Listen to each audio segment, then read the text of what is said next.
సర్కార్ నౌకరీ చేసుకుంటా కన్నోళ్లను కళ్ళగానని ఉద్యోగులకు బంపర్ ఆఫర్ ఇచ్చిండు కదా సీఎం రేవంత్ రెడ్డి సారు.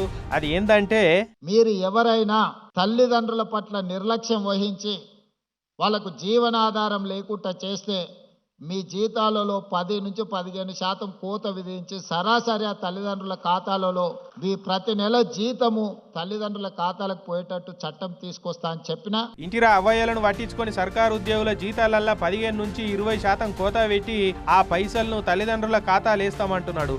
అనుడు కాదు, ఈ బడ్జెట్ సమావేశాలలో బిల్లు కూడా పెడుతున్నారట.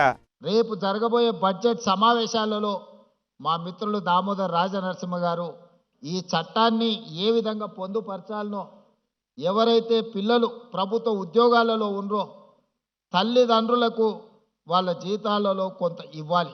దామోదర రాజనరసింహ సారు ఆ బిల్లు తయారు చేసే పనిలో ఉన్నాడట. ఇప్పుడు ఎలాంటి ఫిర్యాదు మనకు ఆ స్థానిక ఎంఆర్ఓనో లేకపోతే ఎంపీడీఓ దగ్గర తల్లిదండ్రులు మా పిల్లలు మమ్మల్ని చూసుకోవడం లేదని ఏదైనా ఫిర్యాదు ఇస్తే ఆ ఫిర్యాదును పరిశీలించి వాళ్ళ పిల్లలు ప్రభుత్వ ఉద్యోగస్తులైతే వాళ్ళ జీతాలలో 10 నుంచి 15% కోత విధించి సరాసరి ఆ తల్లిదండ్రుల ఖాతాలకు పోయే విధంగా మనం చట్టంలో మార్పు తీసుకురావాల్సిన అవసరం ఉన్నది.